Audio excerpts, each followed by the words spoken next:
স্ত্রীর বাচ্চা হওয়ার পর একজন স্বামীর কাছে স্ত্রীর সুন্দরতা কেন কমে যায় জানেন? দয়া করে না টেনে সম্পূর্ণ ভিডিওটা দেখবেন এবং ভিডিওটা দেখার সাথে সাথে একটা শেয়ার করে দিবেন, কারণ আপনার একটা শেয়ারের জন্য অনেক স্বামী স্ত্রী ভিডিওটা দেখতে পারবে। একটা স্বামী স্ত্রী ছিল, তারা ভালোবেসে বিয়ে করে। বিয়ের আগে থেকে ছেলেটা মেয়েটার জন্য পাগল ছিল, কারণ মেয়েটা ছিল অনেক বেশি সুন্দরী। এমনকি অনেক ছেলে মেয়েটার পিছনে ঘোরাঘুরি করতো। আর এরপর যখন ছেলেটার সাথে মেয়েটার বিয়ে হলো, আর বিয়ে হওয়ার পর যখন মেয়েটার বাচ্চা হলো, বাচ্চা হওয়ার পর থেকে স্ত্রীকে স্বামীর কাছে ভালো লাগতো না। স্বামী স্ত্রীকে আগের মতো ভালোবাসতো না, আগের মতো আদর করতো না। এরপর একদিন স্বামী একটা ডাক্তারের চেম্বারে গিয়ে বলতেছে, দেখেন ডাক্তার, আমরা ভালোবেসে বিয়ে করছি। বিয়ের আগে আমার স্ত্রীকে অনেক বেশি ভালো লাগতো। দেখেন ডাক্তার, আমার স্ত্রীকে আগের মতো ভালো লাগে না, আগের মতো আমার কাছে সুন্দর লাগে না। এখন আমি কি করতে পারি? লোকটির কাছ থেকে কথা শোনার পর ডাক্তার এসে বলল, এরকম সমস্যা নিয়ে অনেকেই আসে, আমি আপনার সমস্যা বুঝতে পারছি। আগে আপনি বলুন কফি খাবেন না চা খাবেন? এরপর লোকটি একটু বিরক্ত হয়ে বলল, দেখেন এখানে আমি খেতে আসিনি, আমি সমস্যার সমাধান চাইতে এসেছি। আচ্ছা ঠিক আছে, আপনি আমার জন্য চা নিয়ে আসেন। এরপর ডাক্তারও চা নিয়ে আসলো। চায়ের কাপে চুমু দেওয়ার সঙ্গে সঙ্গে ডাক্তার লোকটিকে জিজ্ঞেস করলো, আচ্ছা আপনাদের বিয়ে হয়েছে কতদিন হয়েছে, আর আপনাদের বিয়েটা কিভাবে হয়েছে, এবং যখন আপনাদের বিয়ে হয়েছে তখন আপনার স্যালারি কত ছিল এবং বর্তমানে আপনার স্যালারি কত? আরে ভাই একটু দাঁড়ান, আপনি কই থেকে ভিডিওটা দেখতেছেন একটু কমেন্ট করে বলে যাবেন, তাহলে আমার কাছেও ভালো লাগবে। কমেন্ট না করলে কিন্তু খবর আছে। যাই হোক, ডাক্তারের কাছ থেকে কথা শোনার পর লোকটি ডাক্তারকে বলল, আমাদের বিয়ে হয়েছে প্রায় 4 বছর মতো হয়ে গেছে। আমরা এক ইউনিভার্সিটিতে পড়াশোনা করতাম, আমরা ভালোবেসে বিয়ে করছি। কিন্তু আমার স্ত্রীকে অনেক কষ্ট করে আমার পেতে হয়েছে, কারণ আমার সাথে যারা পড়াশোনা করতো তাদের মধ্যে অনেক ছেলে আমার স্ত্রীকে প্রপোজ করেছিল, কিন্তু আমি অনেক ভাগ্য করে আমার স্ত্রীকে পেয়েছিলাম। বিশ্বাস করবেন না ডাক্তার, তখন আমি অনেক বেশি খুশি হয়েছিলাম, কারণ আমার স্ত্রী তখন পরীর মতো সুন্দর ছিল। আর যখন প্রথম প্রথম বিয়ে হয়েছিল তখন আমার স্যালারি ছিল প্রায় 15,000 টাকার মতো, আর এখন আমার স্যালারি হচ্ছে 60,000 টাকা। এরপর ডাক্তার একটু হেসে বলল, আচ্ছা ঠিক আছে, বুঝতে পারলাম। এবার আপনি আমাকে বলেন আপনার পরিবারে কে কে আছে এবং বাসার যে কাজগুলো এই কাজগুলো কে করে? এরপর লোকটি ডাক্তারকে বলল, আমার বাসায় আমার মা আছে, বাবা আছে, আমার ছোট্ট একটা বোন আছে, আমার বয়স্ক একটা দাদি আছে, এবং আমার 2.5 বছর একটা বাচ্চা আছে। যেহেতু আমার মা একটু অসুস্থ আর দাদি বয়স্ক, আর আমার বোনকে আমার মা কোনো কাজ করতে দেয় না, সেই ক্ষেত্রে আমার বাসার সব কাজ আমার স্ত্রী করে। এরপর ডাক্তার লোকটিকে আবার জিজ্ঞেস করলো, আপনি মাসে যে স্যালারিটা পান এই স্যালারিটা আপনি কিভাবে খরচ করেন? এরপর লোকটি একটু বিরক্ত হয়ে বললেন, আচ্ছা এখানে আমি আপনার কাছে আসি সমস্যার সমাধানের জন্য, আপনি কেন আমার পরিবারের কথা জিজ্ঞেস করতেছেন? তখন ডাক্তার হেসে বললেন, দেখেন আমি যা জিজ্ঞেস করতেছি সেটা আপনার ভালোর জন্য জিজ্ঞেস করতেছি, আর সবকিছু যদি আপনি বুঝেন তাহলে আপনি কেন আমার কাছে আসছেন? আর ডাক্তারের কাছে এই কথা শোনার পর সেই লোকটি নরম গলায় বলল, আমি মাস শেষে যে স্যালারিটা পাই সেখান থেকে বলতে গেলে সব টাকা আমার মায়ের হাতে দিয়ে দেই। আমার মায়ের সংসার সব টাকা খরচ করে, আর ছোট বোনের যখন যেটা লাগে সেটা আমি এনে দেই। এরপর ডাক্তার অবাক হয়ে বলল, আপনার স্ত্রীকে কোনো কিছু দেন না? তারপর লোকটি একটু অহংকার দেখিয়ে বলল, আমার স্ত্রীকে আবার কি দিব? 3 বেলা খাওয়াচ্ছি, পড়াচ্ছি, সবকিছু তো করতেছি, ওর আর কি দেওয়ার আছে? লোকটির কাছে এই কথা শোনার পর ডাক্তার বড় করে একটা নিঃশ্বাস ছেড়ে বলল, এবার আপনি আমাকে বলেন আপনার স্ত্রীকে আগে ভালো লাগতো, এখন কেন ভালো লাগে না? এখন সমস্যাটা কি? এরপর সেই লোকটি ডাক্তারকে বলল, আমার স্ত্রী আগে কত সুন্দর ছিল, কত সাজগোজ করে থাকতো, সামনে গেলেই কত সুন্দর ঘ্রাণ আসতো, কাছে পাওয়ার জন্য আদর করার জন্য মন উতাল পাতাল করতো। আর বিয়ে হওয়ার পর বাচ্চা হওয়ার পর এখন আমার স্ত্রীকে একদম ভালো লাগে না, শরীরের ফিগারটাও নষ্ট হয়ে গেছে, সামনে গেলেই ঘামের গন্ধ।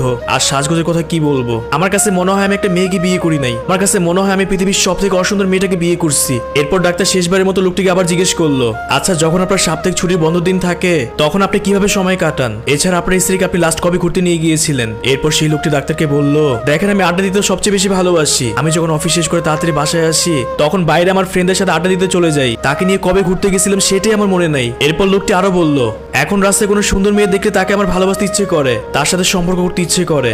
আমার স্ত্রীর জন্য আমি মানসিক প্রেসারে আছি। ডাক্তার দেখেন আপনি আমাকে একটা সলিউশন বের করে দেন। আর এরপর পরই ডাক্তার বলা শুরু করলো। আর এরপর ডাক্তার লোকটিকে বলল, আচ্ছা আপনার সমস্যা কোথায় আপনি জানেন? আপনি কখনই আপনার স্ত্রীকে ভালোবাসতে পারেন নাই, আপনি ভালোবাসছিলেন আপনার স্ত্রীর সুন্দরতাকে। যখন আপনার স্ত্রী সুন্দর ছিল তখন আপনি তার জন্য পাগল ছিলেন, তাকে কাছে পেতে ইচ্ছে করতো, তাকে আদর করতে ইচ্ছে করতো। যখন আপনার মাসিক স্যালারি ছিল 15,000 টাকা তখন সেই মানুষটা আপনার হাত ধরেছিল, এখন আপনার মাসিক প্রায় 60,000 টাকার মতো।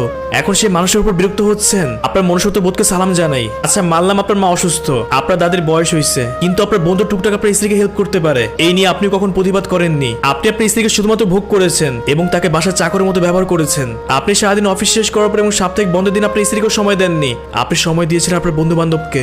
আর আপনি আপনার স্ত্রীকে নিয়ে লাস্ট কবে ঘুরতে গেছেন সেটা আপনার মনে নাই, এটা কি স্বামীর পরিচয় বলে?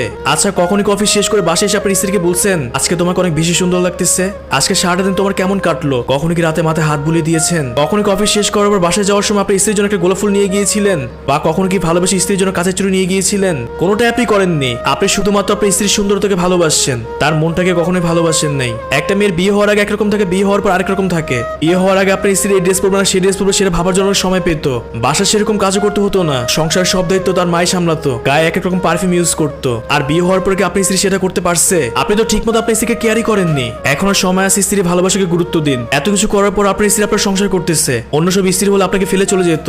ডাক্তার কথা বলার মাঝে হঠাৎ করে তার ফোনে একটা ফোন আসলো। এরপর ডাক্তার দেখলো তার স্ত্রী ফোন করছে, আর ডাক্তার স্ত্রী ফোন করে ডাক্তারকে বলতেছে, এই তুমি তাড়াতাড়ি বাসায় আসো, আজকে না আমাদের ঘুরতে যাওয়ার কথা, আসার সময় কিন্তু আমার জন্য ফুল নিয়ে এসো। এরপর ডাক্তার এসে বলল আচ্ছা ঠিক আছে, আমি এখনই আসতেছি। ফোন রাখার পর ডাক্তার সেই লোককে বলল, দেখেন আমাদের বিয়ে হয়েছে প্রায় 20 বছর মতো হয়ে গেছে, এখন আমার স্ত্রীকে আমি পাগলের মতো ভালোবাসি, আমার স্ত্রী আমাকে পাগলের মতো ভালোবাসে। আমার স্ত্রী কিন্তু আগের মতো সুন্দরতা এখন আর নেই, কিন্তু আমি কখন আমার স্ত্রীর সুন্দরতাকে ভালোবাসিনি, আমি তার সুন্দর মনকে ভালোবাসি। আচ্ছা ঠিক আছে, আমার চলে যেতে হবে, আমি যা বলার তো আপনাকে বলেই দিলাম। যদি আপনার বিবেক বলতে কোনো কিছু থাকে তাহলে আজকের পর থেকে স্ত্রীর সাথে কখনোই খারাপ ব্যবহার করবেন না। এরপর সেই লোকটি ডাক্তারকে বলল, থাক ডাক্তার, আমাকে আর বলতে হবে না, আমি আমার ভুলটা বুঝতে পারছি। এটা বলে লোকটা সেখান থেকে চলে গেল। আর রাস্তা দিয়ে যাওয়ার সময় লোকটা একগুচ্ছ গোলাপ ফুল কিনে বাসায় নিয়ে গেল। এরপর লোকটি স্ত্রীকে ডাক দিয়ে বলতেছে, এই নাও তোমার জন্য গোলাপ ফুল নিয়ে আসছি, আমি তোমাকে অনেক ভালোবাসি। যাও এখনই ড্রেস চেঞ্জ করো, আমরা শপিং এ যাবো, আজকে অনেক ঘুরবো আমরা। স্ত্রী স্বামীর কাছ থেকে কথা শোনার পর স্ত্রী অবাক হয়ে গেল। স্ত্রী তখন খুশি হয়ে স্বামীকে বলতেছে, সত্যি আমরা ঘুরতে যাব? স্বামীও তখন হেসে বলল, হ্যাঁ, আমি তোমাকে এই কদিন অনেক কষ্ট দিচ্ছি, তোমার সাথে অনেক খারাপ ব্যবহার করছি, আমাকে মাফ করে দিও। তখন স্ত্রী কান্না করে বলল, থাক, আমার কাছে মাপ চাইতে হবে না, তুমি তোমার ভুলটা বুঝতে পারছো, এটাই অনেক। এরপর স্বামীর স্ত্রী মিলে ঘুরতে বের হয়ে গেল এবং স্বামী স্ত্রীকে অনেক কিছু কিনে দিল। এখন তাদের সংসার জীবন ভালোই চলতেছে। এখন স্বামীও তার স্ত্রীকে পাগলের মতো ভালোবাসে। এইখানে কি বোঝানো হয়েছে জানেন? প্রত্যেকটা স্বামীর উচিত স্ত্রীর সুন্দরতাকে ভালো না বেসে স্ত্রীর মনটাকে ভালোবাসা। একটা মেয়ের বিয়ে হওয়ার পর সে সাজগোজ করার সেরকম সময় পায় না, তাকে সারাটা দিন আপনার সংসার দেখতে হয়, আর আপনি কিনা সেই মানুষটাকে অবহেলা করতেছেন। যাই হোক, এখানে অনেকগুলো কথা আমি বললাম, যদি আমার কথা শুনে কারো কাছে খারাপ লেগে থাকে তাহলে আমাকে মাফ করবেন। আমি জানি না শেষ অবধি কে কি ভিডিওটা দেখছেন, যদি শেষ অবধি ভিডিওটা দেখে থাকেন তাহলে অবশ্যই একটা কমেন্ট করে বলে যাবেন আপনি শেষ অবধি ভিডিওটা দেখছেন কিনা, তাহলে আমার কাছেও ভালো লাগবে।